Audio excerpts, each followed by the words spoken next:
नमस्कार साथियों, स्वागत है आप सभी का हमारा YouTube channel success with you पर। दोस्तों, आज के इस वीडियो में हमने पिछले वीडियो में जो डिस्कस किया था मध्य प्रदेश का गठन, जिसको कि हमने थ्योरी में यहाँ पर डिस्कस किया था। आज के इस वीडियो में यह जो टॉपिक है इसको मल्टीपल चॉइस क्वेश्चंस के माध्यम से यहाँ पर हम डिस्कस करने वाले हैं। यानी कि इस टॉपिक से जुड़े हुए जितने भी इंपॉर्टेंट आपके मल्टीपल चॉइस क्वेश्चंस बनते हैं, जिनके कि एग्जाम में आने की संभावना आपकी ज़्यादा बनती है, उनको यहाँ पर हम डिस्कस करेंगे। तो वीडियो में जो है आप लास्ट तक बने रहिएगा। साथ ही अगर इसकी आप पीडीएफ चाहते हैं तो उसके लिए आप हमारा टेलीग्राम ग्रुप ज्वाइन कर सकते हैं। उसकी लिंक इस वीडियो के डिस्क्रिप्शन बॉक्स में आपको मिल जाएगी। साथ ही अगर आपने मध्य प्रदेश का गठन वाला जो थ्योरी वाला वीडियो है वह आपने अगर नहीं देखा हो तो उसकी भी लिंक इस वीडियो में आपको मिल जाएगी। तो जो है उसको आप सबसे पहले जो है वह वाला जो वीडियो है उसको देखिएगा। उसके बाद जो मल्टीपल चॉइस क्वेश्चंस वाला यह वीडियो है इसको यहाँ पर देखिएगा, ताकि दोनों वीडियो देखकर आपका जो मध्य प्रदेश का गठन वाला टॉपिक है वह आपका यहाँ पर अच्छे से कवर हो जाए। तो चलिए दोस्तों, शुरुआत करते हैं आज के इस वीडियो की। सबसे पहला क्वेश्चन हमारा यहाँ पर है कि फजल अली आयोग, जिसके आयोग की सिफारिश पर हमारा मध्य प्रदेश का गठन होता है वर्ष 1956 में, और इस आयोग की स्थापना आपकी कब होती है तो वर्ष 1956 में इस आयोग की आपकी स्थापना की जाती है। तो दोस्तों, यहाँ से संबंधित एक क्वेश्चन है कि फजल अली आयोग ने अपनी सिफारिश में किस शहर को मध्य प्रदेश की राजधानी बनाने का सुझाव दिया था। चार ऑप्शन है, जबलपुर, इंदौर, मंदसौर या भोपाल। तो दोस्तों, राइट आंसर जो है आपका यहाँ पर बनता है ऑप्शन डी। यहाँ पर हमारा ऑप्शन ए जबलपुर जो है हमारा यहाँ पर राइट आंसर बनता है। तो फजल अली आयोग ने जबलपुर को आपका यहाँ पर राजधानी बनाने का सुझाव दिया था, लेकिन वर्तमान में मध्य प्रदेश की राजधानी क्या है, जबलपुर में। देखिए, यहाँ पर सुझाव तो दिया था, आपका जो फजल अली आयोग था उसने यह सुझाव दिया था कि जबलपुर को मध्य प्रदेश की राजधानी बनाई जाए, लेकिन जवाहरलाल नेहरू के कहने पर जो है आपको बाद में भोपाल को जो है मध्य प्रदेश की राजधानी यहाँ पर आपका बनाया जाता है। तो यह क्वेश्चन बहुत ही इंपॉर्टेंट बनता है, सीधा सीधा एग्जाम में आएगा कि फजल अली आयोग ने किस शहर को मध्य प्रदेश की राजधानी बनाने की सिफारिश की थी। तो राइट आंसर आपका यहाँ पर बनता है जबलपुर को, लेकिन बाद में मध्य प्रदेश की राजधानी किसे बनाया गया तो भोपाल को आपका मध्य प्रदेश की राजधानी बनाया गया। किस वर्ष में बनाया जाता है तो मध्य प्रदेश की राजधानी इसको वर्ष 1956 में आपका बनाया जाता है, और भोपाल को जिला जो है आपका वर्ष 1972 में बनाते हैं। वर्ष 1956 से लगाकर वर्ष 1972 इस समय अंतराल में जो है भोपाल आपका सीहोर जिले की एक तहसील हुआ करता था। तो दोस्तों, यह भी आपको यहाँ पर अच्छे से याद रखना है। अगला क्वेश्चन यहाँ पर हम डिस्कस कर लेते हैं कि मध्य प्रदेश में कुल कितने संभाग है वर्तमान की अगर यहाँ पर हम बात करते हैं। तो चार ऑप्शन है, 9, 7, 10 या 8। तो दोस्तों, राइट आंसर जो है आपका यहाँ पर बनता है ऑप्शन सी। वर्तमान में मध्य प्रदेश में जो है आपके कितने संभाग है तो कुल आपके 10 संभाग है। कौन कौन से हैं तो चंबल, ग्वालियर, सागर, रीवा, शहडोल, जबलपुर, नर्मदापुरम, इंदौर, उज्जैन और भोपाल। यह जो है मध्य प्रदेश के आपके वर्तमान में जो है कितने संभाग है तो आपके यहाँ पर 10 संभाग है। अगर आपसे पूछा जाए कि मध्य प्रदेश का जो 10वां संभाग है वह कौन सा है तो आपका शहडोल संभाग है। और यह जो आपका शहडोल संभाग है यह मध्य प्रदेश का 10वां संभाग, इसको कब बनाया जाता है तो वर्ष 2008 में इसको जो है आपका मध्य प्रदेश का 10वां संभाग यहाँ पर बनाया जाता है। कुछ क्वेश्चन यहाँ पर संभागों से आपसे इस प्रकार जो है पूछ सकते हैं कि जब मध्य प्रदेश का गठन हुआ था वर्ष 1956 में, तब मध्य प्रदेश में कितने आपके यहाँ पर संभाग थे तो तब आपके 9 संभाग थे। अगला क्वेश्चन यहाँ पर बनेगा कि छत्तीसगढ़ के विभाजन से पहले यानी कि वर्ष 1999 तक मध्य प्रदेश में कितने संभाग थे तो आपके 12 संभाग थे, और विभाजन के बाद 9 आपके बचे हैं, और वर्तमान में आपके 10 संभाग यहाँ पर हो गए हैं। तो यह आंकड़ा भी हमको यहाँ पर याद रखना है। यानी कि जब छत्तीसगढ़ अलग नहीं हुआ था, 1 नवंबर 2000 तक की बात करते हैं, तो उससे पहले मध्य प्रदेश में आपके 12 संभाग हुआ करते थे। जब गठन हुआ वर्ष 1956 में तब आपके 9 संभाग थे, लेकिन जब हमारे मध्य प्रदेश से छत्तीसगढ़ अलग हुआ तो वापिस हमारे यहाँ पर 9 संभाग बच गए थे, क्योंकि 3 संभाग हमने छत्तीसगढ़ को दे दिए थे, और उसके बाद 9 आपके संभाग बचते हैं। तो वर्ष 2008 में मध्य प्रदेश के 10वें संभाग का आपका यहाँ पर गठन किया जाता है। उस संभाग का नाम है आपका शहडोल संभाग। तो यह भी दोस्तों आपको यहाँ पर याद रखना है। चलिए दोस्तों, अगला क्वेश्चन यहाँ पर देखते हैं कि सिंगरौली जिले का गठन कब किया गया। चार ऑप्शन है, 24 मई 2010, 24 मई 2012, 24 मई 2013 या 24 मई 2008। तो दोस्तों ऑप्शन डी यहाँ पर हमारा राइट आंसर बनता है। सिंगरौली जिले का गठन 24 मई 2008 को आपका किया जाता है। मैप में देख सकते हैं यह जो है आपका सिंगरौली जिला है। और अगर आपसे पूछा जाए कि मध्य प्रदेश का 50वां जिला, मध्य प्रदेश का 50वां जिला आपका कौन सा बनता है, तो वह सिंगरौली जिला आपका बनता है।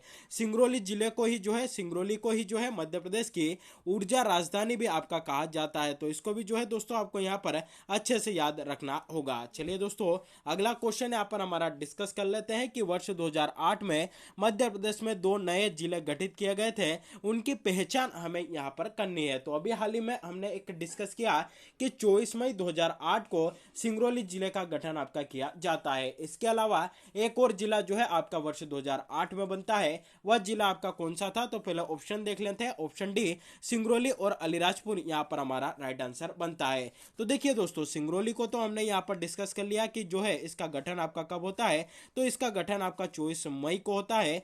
और यह मध्य प्रदेश का 50वां जिला आपका बनता है। किस जिले से अलग होकर बनता है, तो सीधी जिले से अलग होकर यह आपका बनता है। बात करें अलीराजपुर जिले की, तो इसका भी गठन आपका वर्ष 2008 में होता है, लेकिन इन दोनों की डेट आपकी अलग थी। 17 मई 2008 को जो है आपका अलीराजपुर जिले का यहाँ पर गठन होता है। किस जिले से अलग होकर इसका गठन आपका किया जाता है, तो झाबुआ जिले से अलग करके अलीराजपुर का आपका गठन होता है। कब होता है, 17 मई 2008 को आपका होता है। और मध्य प्रदेश का 49वां जिला आपका यहाँ पर बनता है। तो मध्य प्रदेश का 49वां जिला आपका कौन सा है दोस्तों यहाँ पर, तो आपका अलीराजपुर है। 17 मई 2008 को आपका बनता है। मध्य प्रदेश का 50वां जिला कौन सा है, तो आपका दोस्तों सिंगरौली जिला है। और कब बनता है, तो 24 मई 2008 को यह आपका यहाँ पर बनता है। तो इसको भी आपको यहाँ पर अच्छे से याद रखना है। अगला क्वेश्चन है कि मध्य प्रदेश में छत्तीसगढ़ के गठन के पश्चात कितने जिले बचे हुए थे। 4 ऑप्शन है, 45, 61, 55 या 43। तो दोस्तों राइट आंसर आपका यहाँ पर बनता है ऑप्शन डी 43 जिले जो है आपके यहाँ पर बचते हैं। दोस्तों ऑप्शन जो है आपका ऑप्शन ए यहाँ पर राइट आंसर बनता है, ऑप्शन डी नहीं। ऑप्शन ए जो है आपका यहाँ पर राइट आंसर बनता है। मध्य प्रदेश में छत्तीसगढ़ के गठन के पश्चात यानी कि 1 नवंबर वर्ष 2000 के बाद की बात हम यहाँ पर करते हैं, तो हमारे मध्य प्रदेश में कुल कितने जिले जो है आपके यहाँ पर बसते हैं, तो 45 जिले आपके यहाँ पर बसते हैं। यानी कि विभाजन से पहले, छत्तीसगढ़ के विभाजन से पहले मध्य प्रदेश में कितने जिले थे, उनकी संख्या आपकी दोस्तों यहाँ पर 61 थी। लेकिन अब जो है आपका जब छत्तीसगढ़ का अलग होता है, तो मध्य प्रदेश में कितने जिले बच जाते हैं, तो आपके 45 जिले यहाँ पर बच जाते हैं। तो यह भी हमको यहाँ पर याद रखना है। और अगर आपसे क्वेश्चन पूछा जाए कि मध्य प्रदेश का जब गठन होता है वर्ष 1956 में, तब उसमें कितने जिले थे, तो उनकी संख्या आपकी 43 थी। देखिए कंफ्यूजन यहाँ पर नहीं होना है। एक बार मैं यहाँ पर आपको अच्छे से जो है यहाँ पर रिपीट कर देता हूँ। देखिए क्वेश्चन क्या पूछा है कि मध्य प्रदेश में छत्तीसगढ़ के गठन के पश्चात कितने जिले आपके यहाँ पर बसते हैं। तो देखिए दोस्तों आप सभी जानते हैं कि छत्तीसगढ़ का जो गठन है आपका यहाँ पर कब होता है, तो छत्तीसगढ़ का गठन 1 नवंबर 2000 को होता है। तो उसके बाद मध्य प्रदेश में आपके 45 जिले बसते हैं। यानी कि गठन के पश्चात, छत्तीसगढ़ के गठन के पश्चात कितने जिले बसते हैं, 45 जिले आपके यहाँ पर बसते हैं। बात करें कि छत्तीसगढ़ के विभाजन के पूर्व, यानी कि छत्तीसगढ़ के विभाजन के पूर्व मध्य प्रदेश में कितने जिले हुआ करते थे, 61 आपके हुआ करते थे। और मध्य प्रदेश का जब आपका गठन होता है, पुनर्गठन होता है वर्ष 1956 में, तब कितने जिले थे, तो आपके 43 जिले यहाँ पर आपके थे। तो इसको आपको यहाँ पर अच्छे से याद रखना होगा। अगला क्वेश्चन है नर्मदापुरम क्या है। देखिए दोस्तों इस प्रकार के क्वेश्चन आपके स्टेट फॉरेस्ट सर्विस 2016 में जो हुई थी, उसमें इस प्रकार का जो है क्वेश्चन आपका पूछा गया था। 4 ऑप्शन है, संभाग, बांध, तीर्थ स्थल या पर्यटन स्थल। तो आप सभी जानते हैं ऑप्शन है संभाग जो है हमारा यहाँ पर राइट आंसर बनता है। तो ऑप्शन है नर्मदापुरम एक क्या है, तो यह आपका संभाग है। अब यहाँ पर क्वेश्चन आता है कि नर्मदापुरम का जो गठन है या इस संभाग को आपका कब बनाया गया, तो वर्ष 1980 में जो है इस संभाग को आपका बनाया जाता है। उस समय किस नाम से जाना जाता था, तो यह आपका होशंगाबाद के नाम से आपका जाना जाता था। वर्ष 2008 तक इसको जो है आपका होशंगाबाद संभाग के नाम से ही आपके जानते आ रहे थे, लेकिन वर्ष 2008 में इसका नाम परिवर्तित करके होशंगाबाद संभाग से आपका नर्मदापुरम संभाग कर दिया गया है। तो दोस्तों यह यहाँ पर हमारे लिए इंपॉर्टेंट बन जाता है। अगर आपसे पूछे कि नर्मदापुरम संभाग या जिसे पूर्व में होशंगाबाद संभाग के नाम से जाना जाता था, इसका गठन कब होता है? वर्ष 1980 में आपका इसका गठन होता है। अगला क्वेश्चन दोस्तों आपका यहाँ पर बनेगा कि इसका नाम होशंगाबाद से बदलकर नर्मदापुरम आपका कब किया गया? वर्ष 2008 में जो है आपका किया गया। अगला क्वेश्चन यहाँ पर बनेगा कि नर्मदापुरम संभाग के अंतर्गत आपके कितने जिले आते हैं? तो 3 जिले दोस्तों आपके यहाँ पर आते हैं। एक तो आपका होशंगाबाद जिला ही जो है आपका इसके अंतर्गत आता है, दूसरा आपका यहाँ पर हरदा आता है, और तीसरे नंबर पर आपका बैतूल जिला आता है। तो होशंगाबाद, हरदा और जो बैतूल जिला है आपका किस संभाग के अंतर्गत आता है? तो दोस्तों नर्मदापुरम संभाग के अंतर्गत आपका आता है। और आपकी जानकारी के लिए बता दें कि जो होशंगाबाद जिला है, होशंगाबाद शहर है, उसका नाम भी बदलकर आपका जो है नर्मदापुरम संभाग, नर्मदापुरम शहर आपका जो है यहाँ पर कर दिया गया। और कब किया गया? तो 8 फरवरी वर्ष 2022 में ही जो है आपका हुआ है। तो यह भी हमारे लिए बहुत इंपॉर्टेंट यहाँ पर बन जाता है। चलिए दोस्तों अगला क्वेश्चन यहाँ पर हम डिस्कस कर लेते हैं कि मध्य भारत की ग्रीष्मकालीन राजधानी किसे बनाया गया था? 4 ऑप्शन है दोस्तों, ग्वालियर, नीमच, इंदौर या भोपाल। तो दोस्तों राइट आंसर आपका बनता है ऑप्शन सी, इंदौर को जो है मध्य भारत की ग्रीष्मकालीन राजधानी आपका यहाँ पर बनाया गया था। मैंने जो है आपका थ्योरी वाला जो पोर्शन था उसमें आपको पढ़ाया था कि विभाजन के पूर्व, विभाजन मतलब पुनर्गठन के पूर्व यानी कि वर्ष 1956 के पहले की यहाँ पर बात करते हैं, 1947 के बाद की बात और 1956 तक की जो है हम यहाँ पर बात करते हैं, दोनों सन के मध्य की अगर यहाँ पर बात करते हैं तो हमारा जो मध्य प्रदेश था कितने भागों में बटा हुआ था? आपका 3 स्टेट में बटा हुआ था, जिसमें पार्ट ए, पार्ट बी और पार्ट सी आपका हुआ करता था।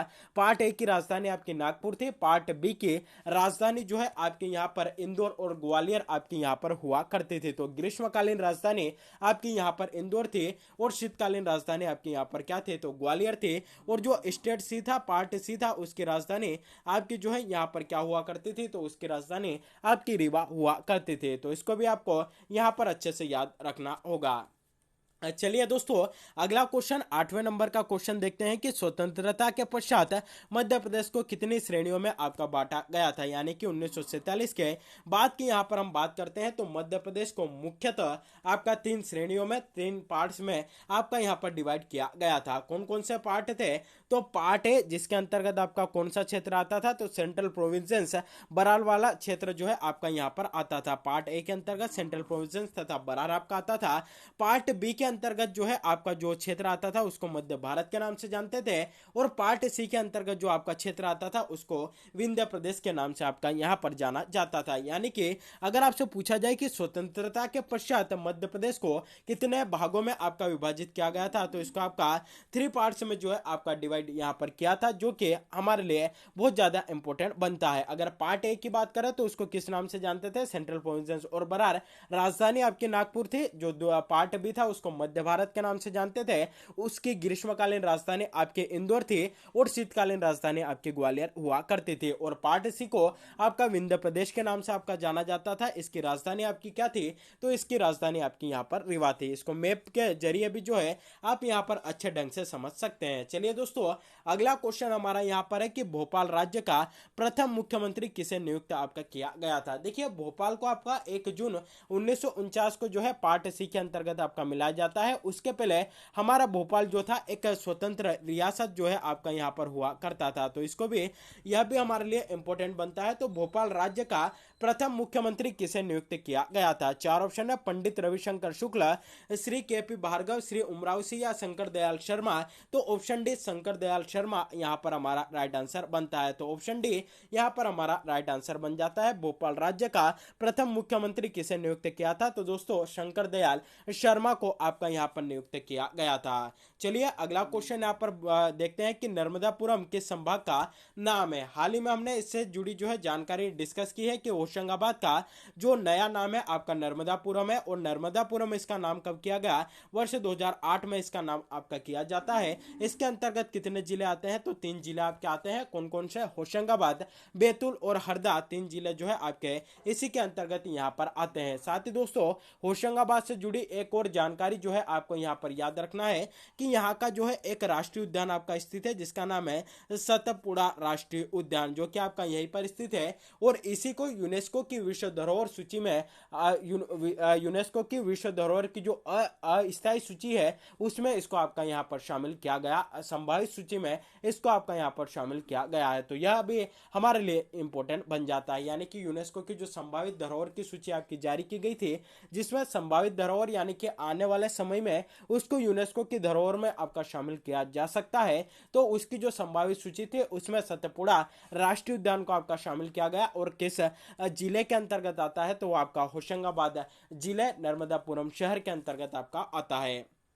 चलिए दोस्तों, अगला क्वेश्चन है कि सेंट्रल प्रोविंसेस बरार के राज्य प्रमुख कौन थे, यानी कि जो पार्ट ए आपका था उसके राज्य प्रमुख कौन थे। 4 ऑप्शन है, पंडित रविशंकर शुक्ल, लीलाधर सेठ, शंभुनाथ शुक्ल या मोहम्मद हामिदुल्ला। तो दोस्तों राइट आंसर आपका जो है यहाँ पर बन जाता है ऑप्शन है पंडित रविशंकर शुक्ल, हमारा यहाँ पर राइट आंसर बनता है। पार्ट ए के जो है ये आपके यहाँ पर प्रमुख हुआ करते थे, जो कि आगे चलकर मध्य प्रदेश के पहले मुख्यमंत्री भी आपके यहाँ पर बनते हैं। लीलाधर सेठ, इनकी अगर बात करें तो जो पार्ट बी था जिसे आपका मध्य भारत के नाम से जाना जाता था उसके राज्य प्रमुख ये आपके हुआ करते थे। शंभुनाथ शुक्ल, इनकी बात करें तो स्टेट सी के जो है ये आपके राज्य प्रमुख थे। और मोहम्मद आमिदुल्ला जो है ये आपके भोपाल के राज्य प्रमुख हुआ करते थे। तो यह भी हमारे लिए यहाँ पर इंपोर्टेंट बन जाता है। तो पार्ट ए के पंडित रविशंकर शुक्ल, पार्ट बी लीलाधर सेठ, पार्ट सी शंभुनाथ शुक्ला और भोपाल के मोहम्मद हामिदुल्ला। तो यह भी हमारे लिए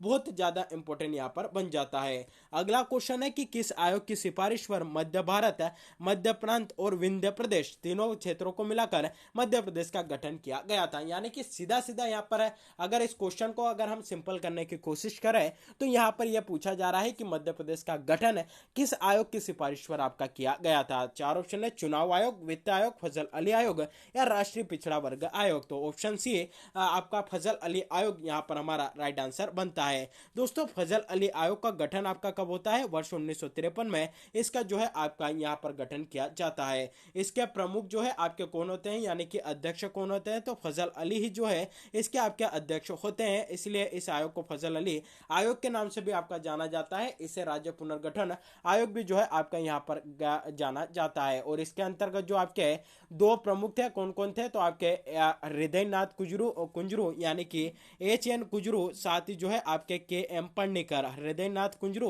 और KM पन्नीकर जो है आपके इसके 2 अन्य सदस्य थे। और इसके अध्यक्ष कौन थे, तो आपके फजल अली आयोग, यानी कि 3 लोगों से मिलकर फजल अली आयोग जो है आपका यहाँ पर बना था। अध्यक्ष आपके कौन थे? फजल अली थे। और 2 इसमें सदस्य कौन थे? हृदयनाथ कुंजरू और KM पन्नीकर। 1953 में इसका गठन आपका किया जाता है। 1956 में यह अपनी रिपोर्ट जो है यहाँ पर सरकारों को सौंपता है और उसके बाद राज्यों का पुनर्गठन आपका यहाँ पर किया जाता है। तो दोस्तों यह हमारे लिए यहाँ पर बहुत ही इंपॉर्टेंट बन जाता है। अगला क्वेश्चन है, विंध्य प्रदेश की राजधानी क्या थी, यानी कि विंध्य प्रदेश किसे हम कहते थे? तो पार्ट सी के नाम से जो है इसको यहाँ पर हम जानते थे। तो देखिए दोस्तों, अगर यहाँ पार्ट सी लिखा हुआ है तो हमारे मन में जो है यहाँ पर हमारे माइंड में यह क्लियर होना चाहिए कि विंध्य प्रदेश की बात कर रहे हैं, या फिर विंध्य प्रदेश लिखा हुआ है तो हमारे माइंड में यह क्लियर होना चाहिए कि पार्ट सी के हम यहाँ पर बात कर रहे हैं। यानी कि क्वेश्चन कैसे भी घुमा फिरा क्या है, हमें यहाँ पर कंफ्यूजन नहीं होना है, हमें जो है यहाँ पर हमारा जो फैक्ट है उसको एकदम क्लियर रखना है। तो विंध्य प्रदेश की राजधानी क्या थी, यानी कि पार्ट सी की राजधानी क्या थी? 4 ऑप्शन है, रीवा, नागपुर, इंदौर या भोपाल। तो राइट आंसर दोस्तों आपका बनता है ऑप्शन है रीवा, जो है विंध्य प्रदेश की राजधानी आपकी थी, यानी कि पार्ट सी की राजधानी आपकी रीवा थी।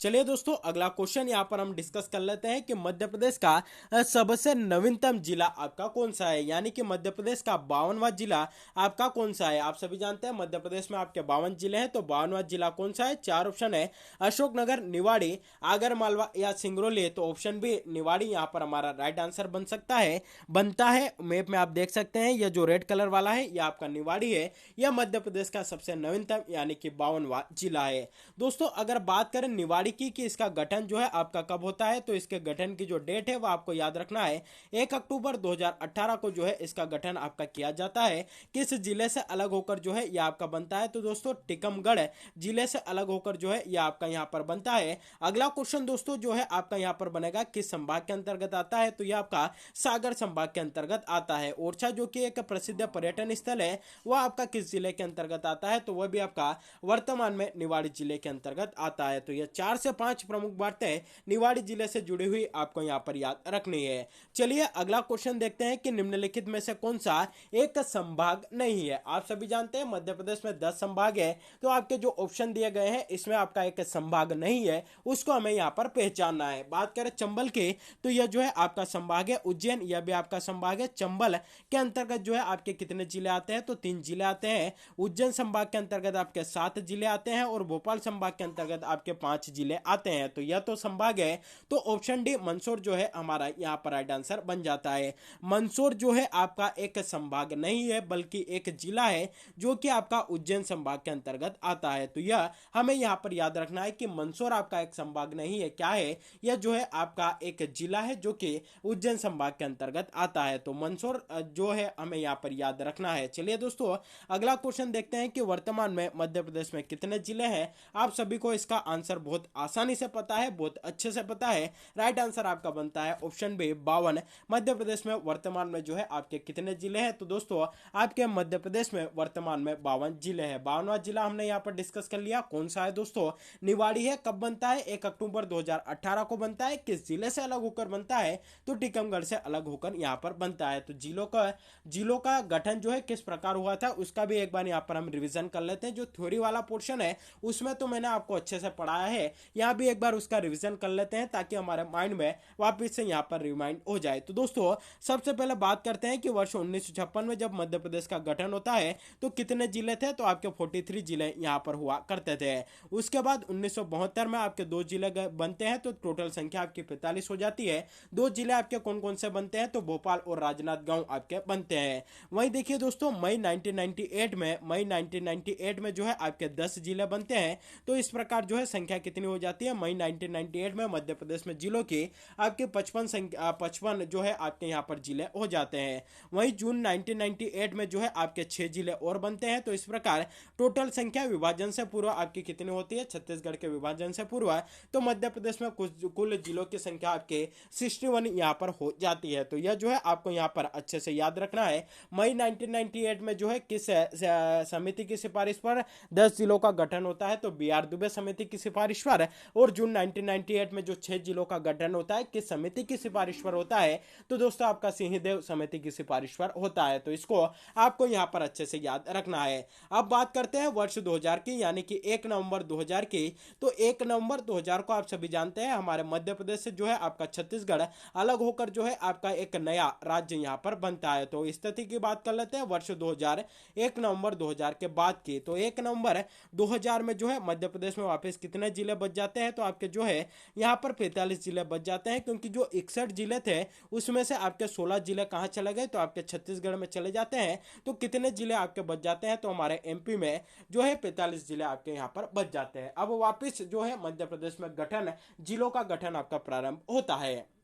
बात करें वर्ष 2003 की, तो वर्ष 2003 में जो है आपके यहाँ पर मध्य प्रदेश में कितने जिले बनते हैं, तो आपके 3 जिले आपके बनते हैं। इस प्रकार आपकी संख्या कितनी हो जाती है, तो 48 जो है उनकी यहाँ पर कुल संख्या हो जाती है। 3 जिले कौन से बनते हैं, आपका अशोकनगर बनता है, अनूपपुर बनता है और बुरहानपुर यहाँ पर जो है आपके जिले बनते हैं। 2008 में भी जो है आपके 2 जिले बनते हैं। कौन कौन से आपके जो है यहाँ पर बनते हैं, तो दोस्तों आपका सिंगरौली बनता है, अलीराजपुर बनता है। तो 2008 में टोटल संख्या आपकी कितनी हो जाती है, 50 हो जाती है। 2013 में 16 अगस्त 2013 को मध्य प्रदेश का एक और नया जिला, मध्य प्रदेश का 51वां जिला बनता है, जिसका नाम है आगरमालवा, शाजापुर से अलग होकर आपका बनता है। और उसके बाद 2018 में मध्य प्रदेश का 52वां जिला बनता है, निवाड़ी। तो दोस्तों ये आपका जो मध्य प्रदेश का गठन था उसको जो है यहाँ पर हमने समझा दिया कि किस प्रकार आपके जब गठन होता है 1956 में, तो कितने जो है आपके यहाँ पर जिले हुआ करते थे। छत्तीसगढ़ के विभाजन से पहले आपके कितने यहाँ पर जिले थे और छत्तीसगढ़ के विभाजन के बाद कितने बचे थे और वर्तमान में 52 जिला आपके वापस कैसे बने, यानी कि किस जिले का गठन आपका कब हुआ, उससे जुड़ी तमाम जानकारी यहाँ पर आपको बता दी है। चलिए दोस्तों अगला क्वेश्चन यहाँ पर देखते हैं कि निवाड़ी जिला किससे अलग होकर बना है। चार ऑप्शन है, टिकमगढ़, आगरमालवा, अशोकनगर या गुना। तो हाल ही में हमने यहाँ पर डिस्कस किया, ऑप्शन है निवाड़ी जिला जो है आपका टिकमगढ़ जिले से अलग होकर यहाँ पर बना है। कब बनता है? 1 अक्टूबर 2018 को जो है यह आपका यहाँ पर बनता है। किस संभाग के अंतर्गत आता है? तो सागर संभाग के अंतर्गत दोस्तों यह आपका यहाँ पर आता है। देखिए दोस्तों, कोई भी चीज आपको एक बार में यहाँ पर याद नहीं होगी, बार बार उसको रिपीट करना होगा, बार बार उसका जो है आपको रिवीजन करना होगा, तभी जाके कोई सी चीज जो है आपको यहाँ पर याद होगी। तो हमें जो है यह गठन वाला पोर्शन यहाँ पर अच्छे से याद रखना है। और इसके लिए क्या करना है, तो आपको कुछ नहीं करना है, इसके पहले वाला जो थ्योरी का पोर्शन था हमारे एमपीजीके का, उसको जो है आप देख लीजिए, वो वाला जो वीडियो है उसको वॉच कर लीजिए। उसके बाद जो यह जो एमसीक्यूज वाला आपका पोर्शन है इसको आप देख लीजिए, तो यह वाला जो टॉपिक है आपका बिल्कुल क्लियर हो जाएगा। यहाँ से जितने भी क्वेश्चन बनते हैं वह आपको हमने यहाँ पर जो है बनाकर बताए हैं। साथ ही जो है आपको यहाँ पर इंपॉर्टेंट भी बताया है कि कौन सा क्वेश्चन आपका कब पूछा गया था। चलिए दोस्तों अगला क्वेश्चन यहाँ पर देखते हैं कि पार्ट बी में कितनी रियासतें थी। चार ऑप्शन है, 15, 25, 38 या 40। तो दोस्तों राइट आंसर जो है आपका यहाँ पर बनता है ऑप्शन बी, 25 हमारा यहाँ पर राइट आंसर बनता है। तो पार्ट बी में आपकी कुल कितनी रियासतें थी, तो आपकी 25 रियासतें थी। देखिए दोस्तों, अगर आपने थ्योरी वाला पोर्शन आपका पढ़ा है तो उसमें मैंने एक एक पार्ट को अच्छे से डिस्कस किया है, पार्ट ए, पार्ट बी और पार्ट सी, और उसमें आपको बताया भी है कि पार्ट ए में कितनी रियासतें थी, पार्ट बी में कितनी थी और पार्ट सी में कितनी थी। तो पार्ट बी में दोस्तों आपके यहाँ पर 25 रियासतें थी, तो ऑप्शन बी यहाँ पर हमारा राइट आंसर बनता है। और दोस्तों अगर यहाँ पर हम बात करते हैं कि जो हमारा पार्ट ए था उसमें जो है आपकी कितनी रियासतें थी, तो उसके अंतर्गत आपकी 15 रियासतें यहाँ पर हुआ करती थी। और अगर पार्ट सी की अगर हम बात करें कि कितनी रियासतें आपकी यहाँ पर थी, तो देखिए दोस्तों यहाँ पर 38 आपकी रियासतें थी, यानी कि टोटल मिलाकर अगर हम यहाँ पर बात करते थे तो 78 प्लस 1 क्यों कर रहे हैं, क्योंकि आपकी भोपाल एक स्वतंत्र रियासत हुआ करता था। तो दोस्तों यहाँ से भी जो है आपका क्वेश्चन बन सकता है कि जब मध्य प्रदेश का वर्ष 1956 में फजल अली आयोग की अनुशंसा पर गठन किया गया तो कितनी रियासतों का विलय करके जो है आपका मध्य प्रदेश का गठन होता है, तो 79 रियासतों को मिलकर मध्य प्रदेश का मिलाकर मध्य प्रदेश का गठन आपका यहाँ पर किया जाता है। तो पार्ट अगर यहाँ पर पार्ट बी की हम बात करें तो कितनी रियासतें थी, आपकी 25 थी। पार्ट ए में आपकी 15 रियासतें थी और पार्ट सी में आपकी 38 रियासतें यहाँ पर थी। तो इसको आपको अच्छे से दोस्तों यहाँ पर याद रखना है। अगला क्वेश्चन है कि भोपाल राज्य का भारत संघ में विलय कब किया गया था।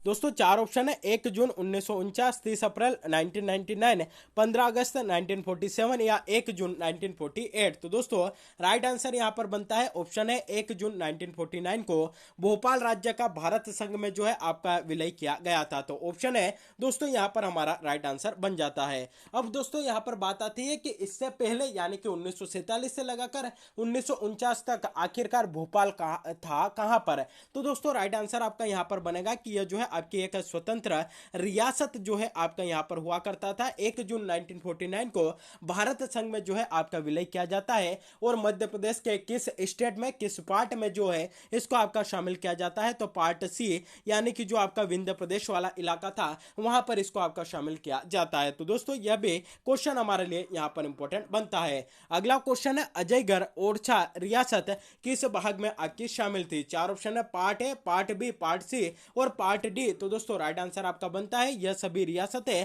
आपकी पार्ट सी में जो है यहां पर आपकी शामिल थी। तो दोस्तों यह भी हमें यहां पर जो है याद रखना होगा। देखिए दोस्तों अगर आपको यहां पर पता नहीं हो कि यह जो रियासत है किस भाग में आपके शामिल है, तो यहां पर जो है आप अंदाजा भी लगा सकते हैं। एक रियासत तो यहां पर दिख रही है ओरछा रियासत, तो आप सभी जानते हैं कि जो ओरछा है आपका कहां आता है, निवाड़ी जिले के अंतर्गत आता है, यानी कि कहीं ना कहीं वो जो है आपका विंध्य प्रदेश में आ रहा है। और विंध्य प्रदेश को हम किस नाम से जानते थे, किस पार्ट के नाम से जाना जाता था, तो उसको पार्ट सी के नाम से हम जानते थे। तो इस प्रकार भी हम जो है थोड़ा बहुत भी अगर हमें उसकी जो बेसिक डिटेल है वो आपकी पता हो तो आप आंसर वहां पर टिक जो है आसानी से करके आएंगे। इसलिए जो है आपका बोला जाता है कि किसी को भी आपको जो है यहाँ पर रटना नहीं है, बल्कि उसका जो बेसिक है उसका जो कंसेप्ट है उसको जो है आपको यहाँ पर समझना है। एक बार अगर आपका यहाँ पर कंसेप्ट क्लियर हो जाता है तो क्वेश्चन जो है किसी भी प्रकार से आए, किसी भी प्रकार से अगर आपसे घुमा के पूछा जाए तो उसका आंसर आप राइट ही जो है यहाँ पर करके आएंगे। चलिए दोस्तों, अगला क्वेश्चन यहाँ पर देखते हैं कि सर्वाधिक क्षेत्रफल वाला संभाग आपका कौन सा है। चार ऑप्शन है, जबलपुर, इंदौर, रतलाम या उज्जैन। तो दोस्तों राइट आंसर आपका बनता है सर्वाधिक क्षेत्रफल वाला संभाग जो है आपका जबलपुर संभाग है। तो ऑप्शन है जबलपुर यहाँ पर हमारा राइट आंसर बनता है। इसके अंतर्गत कितने जिले आते हैं, तो दोस्तों इसके अंतर्गत आपके 8 जिले यहाँ पर आते हैं। यह भी हमारे लिए यहाँ पर इंपॉर्टेंट बनता है। इससे जुड़ा हुआ एक और फैक्ट हमको यहाँ पर याद रखना है कि वर्ष 2012 तक जो है आपका डिंडोरी जिला जो है किस संभाग के अंतर्गत आता था, तो दोस्तों वह जो है आपका शहडोल संभाग के अंतर्गत आता था। लेकिन वर्ष 2012 में जो डिंडोरी जिला है उसको शहडोल संभाग से निकालकर आपका किस संभाग के अंतर्गत शामिल किया गया, तो उसको जबलपुर संभाग के अंतर्गत आपका शामिल किया गया था। थ्योरी वाले पोर्शन में यह जो है मैंने आपको यहाँ पर अच्छे से पढ़ाया था, उसका जो है यहाँ पर हम रिविजन ही कर रहे हैं, क्योंकि मल्टीपल चॉइस क्वेश्चंस कराने का यहां पर एक ही मकसद है कि जो आपने थ्योरी वाला पोर्शन पढ़ा है उसका रिवीजन आपका यहां पर अच्छे से हो जाए। चलिए दोस्तों, अगला क्वेश्चन देखते हैं कि न्यूनतम लिंगानुपात वाला संभाग आपका कौन सा है। दोस्तों यहां पर चार ऑप्शन है, इंदौर, शहडोल, चंबल या जबलपुर। तो राइट आंसर आपका बनता है चंबल संभाग जो है मध्य प्रदेश का न्यूनतम लिंगानुपात वाला संभाग है। तो यह भी हमारे लिए यहां पर इंपॉर्टेंट बन जाता है। ऑप्शन सी चंबल यहां पर राइट आंसर बनता है। तो दोस्तों यह था हमारा मध्य प्रदेश का जो गठन वाला टॉपिक है उससे जुड़े हुए कुछ महत्वपूर्ण मल्टीपल चॉइस क्वेश्चंस है जो कि आपके आने वाले एग्जाम में बहुत ही इंपॉर्टेंट है, आपके लिए यहां पर साबित होंगे। और अगर आपने ये दोनों पार्ट यानी कि थ्योरी वाला और एमसीक्यूज वाला अगर आप यहां पर देख लेते हैं तो यह टॉपिक जो है आपका यहां पर क्लियर हो जाएगा। क्योंकि देखिए दोस्तों, यह जो दोनों पार्ट है यानी कि जो थ्योरी वाला भी पार्ट आपको पढ़ाया वहां पर इतनी ज्यादा डिटेल में आपको थ्योरी मैंने नहीं बताई है, क्योंकि जितना जो आपके एग्जाम के पॉइंट ऑफ व्यू से इंपॉर्टेंट था उसको जो है हम वहां से छाट कर लाए हैं और उस छाटे हुए को ही जो है आपको यहां पर पढ़ाया है। सिर्फ इतना अगर आपने पढ़ लिया है जो हमने वहां पर थ्योरी वाले में पढ़ाया है तो इसी टॉपिक का एक भी क्वेश्चन जो है आपका यहां पर बाहर नहीं जाएगा। और अगर उस पोर्शन को अच्छे से आपने कर लिया है तो यह जो मल्टीपल चॉइस क्वेश्चंस वाला आपका पोर्शन है इसको भी जो है आप यहां पर अच्छे से कर पाएंगे। इसके सभी आंसर जो है आपके यहां पर अच्छे से हो पाएंगे। तो कितने लोगों के जो है आपके कितने आंसर यहां पर 22 क्वेश्चंस में से आपके राइट हुए हैं, आप सभी को हमें यहां पर कमेंट करके बताना है। तो दोस्तों आज के लिए बस इतना ही। चैनल पर अगर पहली बार विजिट कर रहे हैं तो चैनल को सब्सक्राइब जरूर करिएगा, चैनल को बेल नोटिफिकेशन को भी प्रेस करके रखिएगा ताकि जब भी वीडियो अपलोड हो इसकी नोटिफिकेशन जो है सबसे पहले आप तक पहुंच सके। तो आज के लिए बस इतना ही, मिलते हैं अगले वीडियो में, तब तक के लिए जय हिंद।